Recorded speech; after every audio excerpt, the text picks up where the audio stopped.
उलूकयातुं शुशुलूकयातुं, बोलिए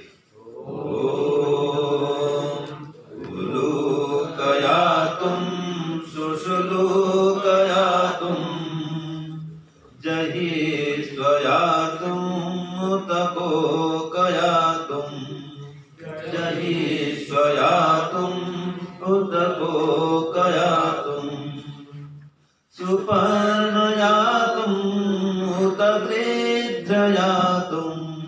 सुपर्णयातुं उतग्रेध्रयातुं, दृषदेव प्रवृणरक्ष इन्द्र, दृषदेव प्रवृणरक्ष इन्द्र, उलूकयातुं शुशुलूकयातुं,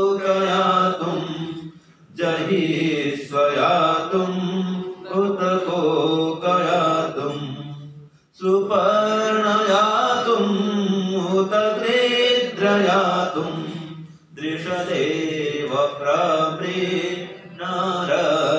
इन्द्र, दृषदेव प्रवृणरक्ष इन्द्र। बोलिए हे ईश्वर, हम यह पठन पाठन आपको प्राप्त करने और कराने के लिए साधन के रूप में करने जा रहे हैं। इस कर्म को और इसके कर्म फल को भी आपको अर्पित करते हैं। ओम शांति शांति शांति शांति शांति। सबको सादर नमस्ते। तो ये जो वाक्य है इसको आपको याद करके जाना है। जो हमने कहा ना, हवन के पहले बोलते हैं, है ना, ये प्रवचन के पहले बोलते हैं, भोजन के पहले भी बोलते हैं ना जी, कार्यक्रम के पहले बोलते हैं। तो ये शिविर में तो इतना तो सीख करके जाएंगे, कुछ मंत्र याद करके जाएंगे, उपासना करने का संकल्प लेकर के जाएंगे, ठीक है ना, हवन करने का संकल्प लेकर जाएंगे। माने आप यहाँ जो बैठे हैं ये इस प्रकार से तैयार होके बैठिए कि मुझे अपने जीवन में कुछ परिवर्तन करके जाना है। इस प्रकार सुनिए, केवल सुनना नहीं है, सुन करके मेरे जीवन में मुझे कुछ परिवर्तन लाना है, इस प्रकार सुनिए। तो आज का जो मंत्र है वह कहता है 6 प्रकार के शत्रुओं का नाश करना चाहिए। आपने सुना होगा षड्रिपु का दमन, ये करने का मंत्र कह रहा है। तो सबसे पहले आता है उल्लू। उल्लू को याद, उल्लू के समान आचरण को हम छोड़ दें। तो ये जो उल्लू है ये मोह का प्रतीक है। तो उल्लू क्या करता है, रात को सोता है, अंधकार प्रिय है, ठीक है। तो जो रात्रिचर बोलते हैं, निशाचर बोलते हैं, निशाचर का एक अर्थ होता है राक्षस, है ना। जितने राक्षस होते हैं क्या बोलते हैं उनको, निशाचर। तो ये आज अधिकांश विद्यार्थी भी निशाचर बने हुए। विद्यार्थी, राक्षस की बात नहीं कर रहा हूं। जो आज के विद्यार्थी हैं, जो आज की युवा पीढ़ी है, वो क्या बन गई है जी, निशाचर। क्यों, रात को 1 बजे 2 बजे 3 बजे तक तो पढ़ते हैं, है ना, और फिर सोते हैं। 10 बजे 11 बजे सोते उठते हैं, नाश्ता करते नहीं, खाना खाएंगे। हमारे भोजन के टाइम में वे नाश्ता करते हैं। अब जब आप लोग 3 बजे कहीं चाय पानी करते होंगे, उसमें तो खाना खाते हैं, है कि नहीं। और फिर जब आप लोग यहाँ पर हमारे यहाँ भोजन कर रहे हैं 6:30 7 को, उसमें फिर वो चाय पानी करते हैं। और जब आप सोते हैं वो खाना खाते हैं, ठीक है ना। और जब आप सो के उठते हैं 3-4 बजे, वो सोते हैं उस समय। और जब हम संध्या हवन करते हैं उसमें उनकी गहरी नींद होती है। ये निशाचर की स्थिति है। तो ये जो निशाचर की स्थिति है इसको हम छोड़ें। तो देखिए ये उल्लू का आचरण है, रात को जागना और दिन में सोना। तो इस काम को हम छोड़ें। ऐसे ही कहा शुश्लूक या तुम, भेड़िए के चाल को छोड़े। जो भेड़िया होता है वो बहुत क्रोधी होता है ना जी। तो क्रोध को छोड़े। शुश्लूक माने भेड़िया। तो क्रोध को हटाना हो तो हमारे गुरु जी बोलते हैं 3 शब्द दोहराओ, कोई बात नहीं, ऐसा भी होता है, ये कोई नई बात नहीं है ना। हर व्यक्ति हमारे अनुकूल नहीं हो सकता, उसकी बुद्धि अलग है, संस्कार अलग है, इसलिए ऐसा बोलता है, ऐसा करता है, कोई बात नहीं। तो कोई बात नहीं जो शब्द है ये क्रोध को नष्ट करने के लिए बहुत ही बड़ा हथियार है, शांति का प्रतीक है, ठीक है ना जी। तो ये भेड़िए के व्यवहार को नष्ट करें। ऐसे कहा स्वयातु, कुत्ते के व्यवहार को हम नष्ट करें। कुत्ता क्या करता है? द्वेष करता है। इसको मत्सर भी कहा जाता है। मत्सर द्वेष का प्रतीक है। आपस में देखना, 2 कुत्ते हो, आप एक को भोजन दो, दूसरा को खाने नहीं देगा। एक कहीं और किसी गली में चला जाए, उसको और घूमने भी नहीं देते हैं, बहुत द्वेषी होते हैं। तो जाति भाई में उनका द्वेष होता है, तो हम ये द्वेष को मिटाएं, ठीक है जी। और कोई उनकी टोली में कुत्ता बाहर का जाए, उसको घुसने नहीं देते हैं, अपनी गली में या अपने मोहल्ले में आने नहीं देते, द्वेष करते हैं। तो ये जो व्यवहार है कुत्ते का, इसको नष्ट करें, मत्सर को, द्वेष को हटाएं। फिर कहा कोक या तुम, जो कोक है चिड़िया, वो कामी होता है, तो जो अंदर में काम वासना भरी हुई है उसको नष्ट करें। ये सभी जब तक नष्ट नहीं करेंगे आध्यात्म में आपका प्रवेश नहीं होगा। तो काम को, क्रोध को, मोह को, मत्सर को हम नष्ट करें। ऐसे ही सुपर्ण या तुम, जो बाज है, सुपर्ण माने बाज, ये बहुत ही अहंकारी होता है, मद से, अहंकार से, घमंड से, गर्व से युक्त होता है। तो ये हम सुपर्ण की चाल को, बाज की चाल को, अति घमंड को, मद को नष्ट करें। फिर गिद्ध या तुम, गिद्ध माने गिद्ध, वो लोभी होता है, लालची होता है, तो लोभ को नष्ट करें। तो ये कितने हो गए? लोभ करने वाला गिद्ध, और मद करने वाला बाज, फिर मत्सर मन द्वेष करने वाला कुत्ता, और क्रोध करने वाला भेड़िया, और जागने वाला रात को, ये कौन हो गया? उल्लू, और काम का प्रतीक है चिड़िया। तो ये 6 प्रकार के रिपु हैं, षड रिपु, काम, क्रोध, लोभ, मोह, मत्सर, ये सब से आ जाते हैं। तो हाँ, क्रोध द्वेष सब आ गए। जब तक ये हैं तब तक शांति नहीं मिलती। इसलिए कहा कि रक्ष इंद्र, हे इंद्र परमात्मा, आप इनसे हमारी रक्षा करिए। और दृशद एवं प्रमीण, जैसे कि सिलबट्टा देखोगे आप, जिसमें चटनी पीसते हैं, तो सिलबट्टे में क्या होता है? टमाटर, अदरक, धनिया, हरी मिर्च, सब उसको आप पीस देते हैं, सब पीस के चटनी। ऐसे है परमात्मा, इन शत्रुओं को आप पीस करके चटनी बना दीजिए, नष्ट कर दीजिए, मतलब समाप्त कर दीजिए। तो जब तक ये रहेंगे शांति नहीं होती। अथवा बहुत बड़ा पत्थर है, उस पत्थर में कोई मिट्टी के ढेला पड़े, वो अपने आप चूरा चूरा होता है, चूर्ण हो जाता है। तो ऐसे ये जो हमारे षड रिपु हैं, इनको हम पत्थर के सिले से पीस करके नष्ट कर दें। तो देखिए ये सभी एक एक शत्रु ही भयंकर है। तो काम है, क्रोध है, मोह है, ये सब रिपु है। एक श्लोक में आता है, नास्ति काम समो व्याधिर, नास्ति मोह समो रिपु, नास्ति क्रोध समो वह्नि, पाशो लोभ समो न च। ये बात यहाँ पर भी है कि काम के समान व्याधि नहीं है, रोग नहीं है, ठीक है, और मोह के समान रिपु माने शत्रु नहीं है। यहाँ पर वही बात है ना भाई, मोह और काम यहाँ भी आ गया। फिर नास्तिक क्रोध समो वह नहीं, क्रोध के समान अग्नि नहीं है। ये अग्नि प्रकट करने के लिए तो माचिस चाहिए, लेकिन क्रोध की अग्नि के लिए कोई माचिस नहीं चाहिए, रुई मोमबत्ती कुछ नहीं चाहिए, वो क्रोध की अग्नि भटक उठती है। तो जो क्रोध है वो अग्नि है, और जो लोभ है ये बंधन का कारण है। इसलिए कहा लोभ जो है वो लोभ पासो समो न च। पास माने बंधन, एक होता है पास, पास आओ, यहाँ पर पास है, जो नाग पास बोलते हैं ना, जिसको कि इंद्रजीत मेघनाद ने प्रयोग किया था, नाग पास, और राम लक्ष्मण को बंदी बना लिया। तो पास माने बंधन का कारण, जो बांध देता है। तो ये लोभ है, ये बांधने वाला है। तो इन सब को हम हटाएं। ये राग और द्वेष जो है ना, ये दोनों खतरनाक है। राग पक्ष में क्या आता है? काम, मत्सर, स्पृहा, तृष्णा, लोभ, ये सब राग पक्ष में आते हैं।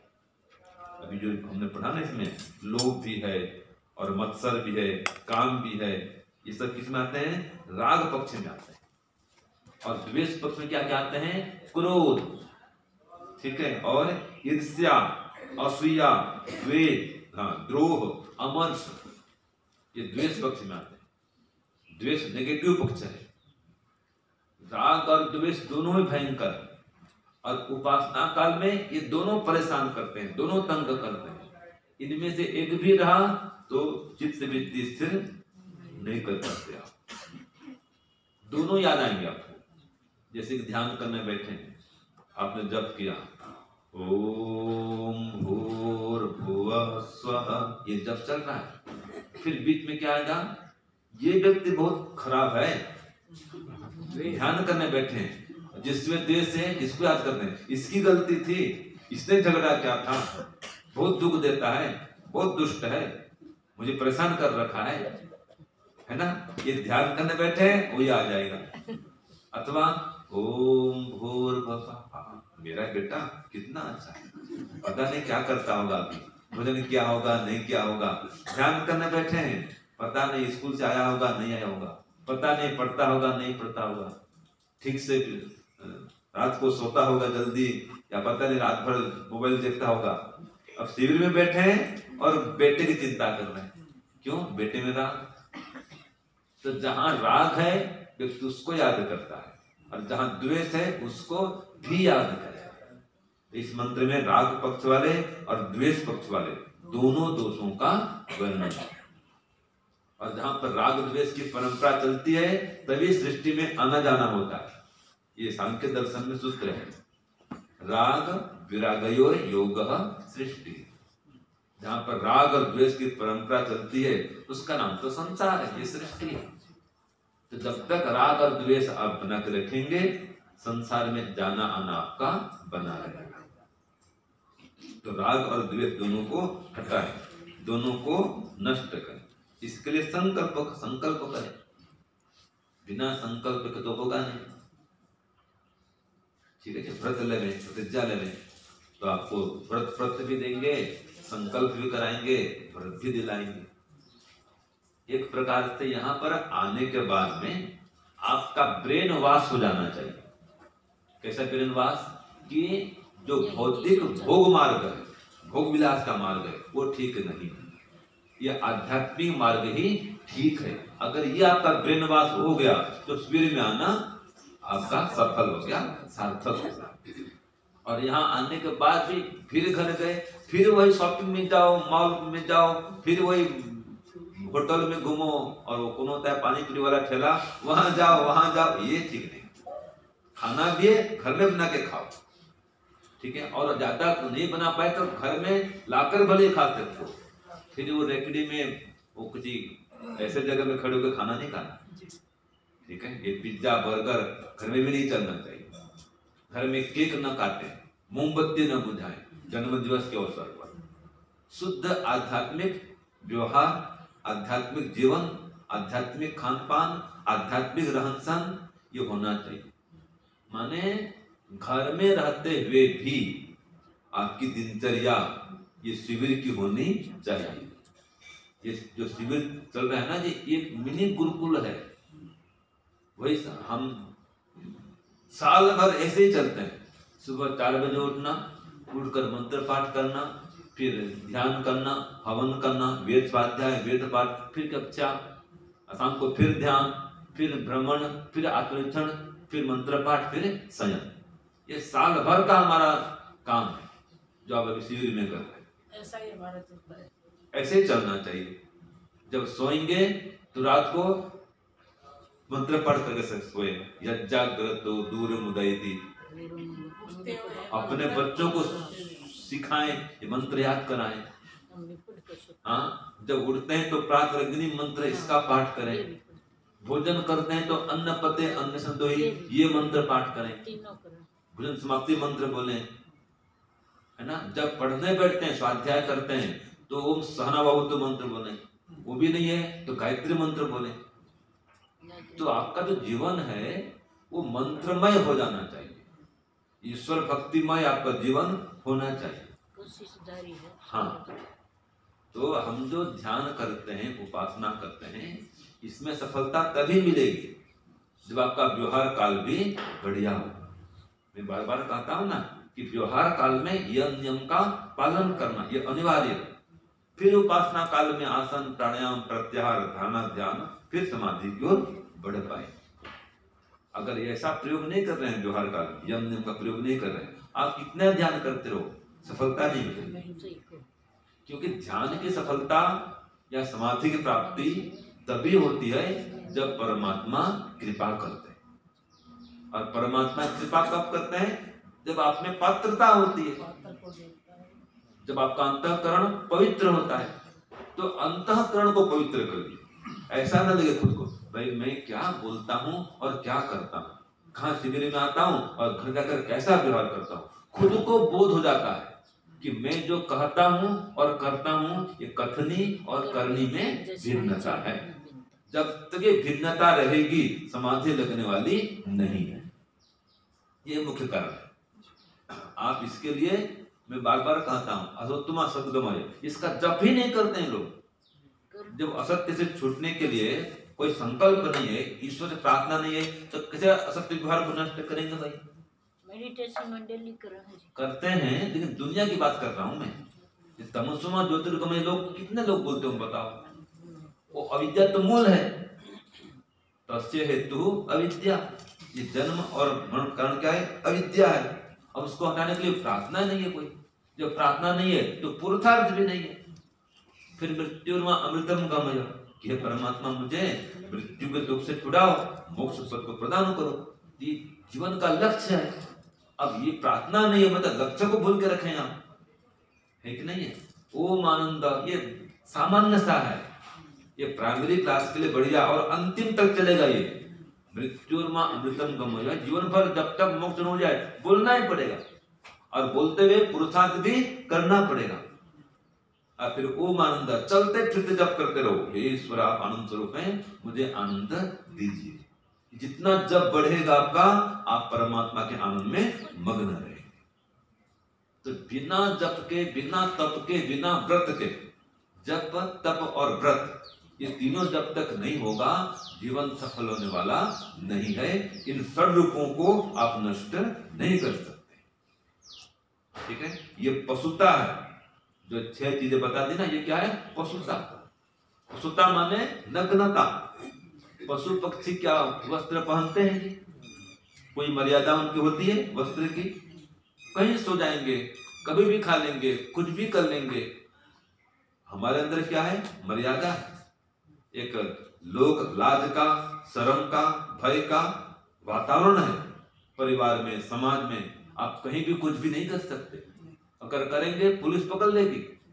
आप मेट्रो में जाओ, वहां उल्टा पुल्टा व्यवहार करो तो नहीं चलेगा। जो घर का व्यवहार है, घर में खान पान करो, घर में सो, घर में पति पत्नी व्यवहार, जो भी आपका संबंध है, पिता पुत्र, माता पिता, भाई बहन, सबका संबंध वो एक मर्यादा से युक्त है। माता पिता का संबंध, भाई बहन का संबंध, पति पत्नी, गुरु शिष्य, ये सभी एक मर्यादा से बंधे हुए हैं। और जहां तोड़ दिए मर्यादा, वहां पशुता है कि नहीं है? तो इन रिपुओं को नष्ट करो। जहां पर पशुता है, ये जो षड रिपु हैं, ये पशुता की निशानी। तो सबसे पहले तो मोह है, इसलिए कहा उल्लू कार्टन को मोह कहा गया। तो जो मोह है ये सबसे भयंकर है। ये हम पढ़ते हैं कि तेषां मोह पापियां, जो मोह है वही सबसे बड़ा पाप का कारण है। इसके होने से फिर अन्य सभी और दोष उत्पन्न होते हैं। मोह माने अविद्या, ठीक है जी, इसको हम बोलते हैं तमसोमा ज्योतिर्गमय, कि परमात्मा मुझे अविद्या से दूर करके विद्या की ओर ले चलो। वही तो कहा उसमें अंधकार, रात्रि में अंधकार प्रिय होता है उल्लू। ये भी है, चमगादड़ भी देखने बरगद पेड़ में देखिए आप, दिन में सब चमगादड़ लड़ते रहते हैं, उल्टे लड़ते लड़ते हैं लोग, देखा आपने? सिर नीचे होता है, पैर ऊंचा होता है। बताओ कैसे कर्म किए कि कैसा दंड दिया परमात्मा। ये कभी कभी स्कूल में ऐसे मास्टर लोग दंड देकर सिर नीचे कर पैर ऊपर कर, है कि नहीं? कभी कभी बच्चों को ये दंड दिया जाता था स्कूलों में, सिर नीचे पैर ऊपर, ये दंड है। तो परमात्मा ने दंड दिया नहीं इनको, ये भी निशाचर है, चमगादड़ भी। तो ये सब पाप कर्मों का फल है। ये षड रिपु हैं, ये सब पाप को उत्पन्न करने वाले हैं। तो इन रूपों को नष्ट करें। तो मंत्र में आया उल्लू का व्यवहार पहला, ये काम का प्रतीक है, नहीं मोह का प्रतीक है, इसको हटाएं उल्लू। फिर सुसलूक माने भेड़िया, जो बहुत क्रोधी होता है, क्रोध को नष्ट करें। फिर स्व माने कुत्ता, कुत्ता ऐसा भी करता है, थूक कर चाट जाता है, उल्टी करके खा जाता है, वांता वाले ही बोलते हैं उसको, ठीक है ना? ये योग दर्शन में आता है कि मैं ये संसार के राग द्वेष से त्रस्त होकर तो योग शिविर में आया हूं, योग प्रदीप का मैंने शरण लिया है। संसार में घोर जलते हुए अंगारे में मैं दहक रहा था, पीड़ित हो रहा था।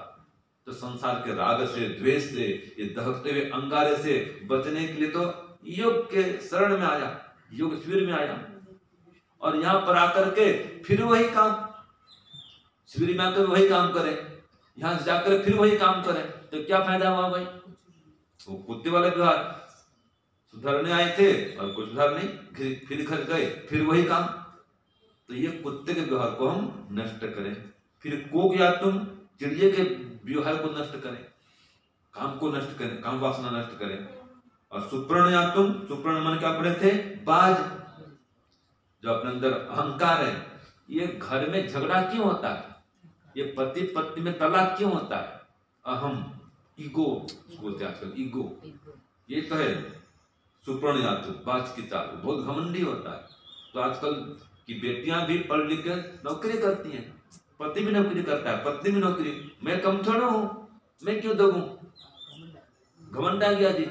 और पहले हम देखते थे पति पत्नी के विवाह डिस्टेंस में, आयु में 4 साल का, 5 साल का, 6 साल का, 7-8 साल का भी अंतर होता था।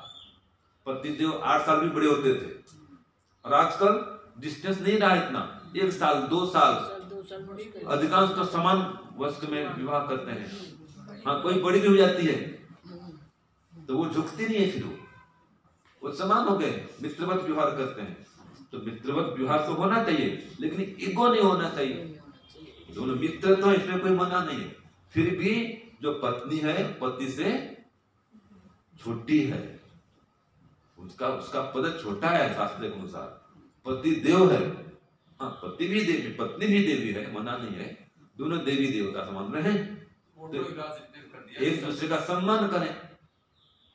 तो ये जो मंत्र का राय, ईगो को हम नष्ट करें, घमंड को नष्ट करें, अहम भाव को नष्ट करें। और फिर गिद्ध माने लोभ लालच, वेद में कहा है ना, मां गिर्धः कस्य स्विद्धन, ये धन किसका है? ईश्वर का है, इसलिए मां गिर्धः, लोभ मत करो। गिर्धा का मतलब होता है गिद्ध समान व्यवहार मत करो। तो ये सारे जो मंत्र हैं हमको समझाते हैं, हमारे दुर्गुणों को हटाने वाले हैं, हमारे अंदर सद्गुणों को भरने वाले हैं। तो ऐसे ऐसे मंत्र आते हैं। तो इन मंत्रों को आप जो लिखा है ना, इस मंत्र कॉपी में लिखें और जो क्षय व्यवहार है, इस क्षय व्यवहार को अलग से लिखें कि क्षय व्यवहार मेरे अंदर नहीं रहे। ठीक है, यह पशुता की निशानी मैं अंदर नहीं रखूंगा या नहीं रखूंगी। इस प्रकार से संकल्प लेकर के जाएं। स्वामी जी, ये जो क्रियात्मक योग पुस्तक है, इसमें क्षयात्मुक्त इसका पदार्थ नहीं है। हाँ, कोई प्रिंटिंग मिस्टेक होगा वो ठीक कर देंगे। ठीक है ना, पदार्थ नहीं है, मंत्र तो पूरा है। हाँ, तो कोई बात नहीं। तो यह आप ध्यान दीजिएगा, ये सभी जो विषय हैं आपके पतन के कारण है। ये 6 विषय जो था, ठीक है, इन विषयों को हटाएं और श्रेष्ठ विषय धारण करें। स्वाध्याय करना, सत्संग करना, साधना, उपासना, सेवा, दान, सेवा, परोपकार, यज्ञ, हवन, इन सबको जीवन में स्थान दें। और स्वामी जी 96 पृष्ठ पे ये कल वाला जो मंत्र, जहाँ अच्छाई आएगी वहाँ बुराई चली जाएगी। तो इसका उपाय यही है, इन दोषों को, दुर्गुणों को हटाना चाहते हैं तो अच्छाई को अंदर समाविष्ट करें, है ना जी, और बुराई को नष्ट करें। अंतिम में देता हूं उदाहरण, फिर विराम देंगे। देखो, अगर आपके पात्र में धूल है, मिट्टी है, कूड़ा करकट है, आप भिक्षा करने जाओ, कोई महात्मा भिक्षा करने गए, माता भिक्षा दे, तो पात्र बढ़ा दिया महात्मा जी ने। तो पात्र में क्या था जी? कूड़ा करकट, धूल मिट्टी। तो क्या कहती है माता जी? दो माता जी, पहले मेरे महात्मा जी, पहले इसमें साफ करो, साफ करके मैं खीर डालूंगा, जो भी डालूंगा साफ करके डालूंगी। तो ये नियम है। तो परमात्मा भी देखता है कि इसका पात्र कैसा है, अंतःकरण कैसा है। तो अंतःकरण को पवित्र कर, इन 6 शत्रुओं से अंतःकरण मलिन हो जाता है और इनको शुद्ध करने का उपाय यही है, स्वाध्याय, साधना, सत्संग। तो कुसंग से बचें, सत्संग में आए, शिविर में आए और घर जाकर के शिविर का माहौल घर में बनाए, है ना। तो आपका जीवन निश्चित रूप से श्रेष्ठ बनेगा, सुंदर बनेगा, सफल होगा। इतना कहते हुए वाणी को विराम। ओम शांति और शम। सबको सादर नमस्ते। शांति पाठ।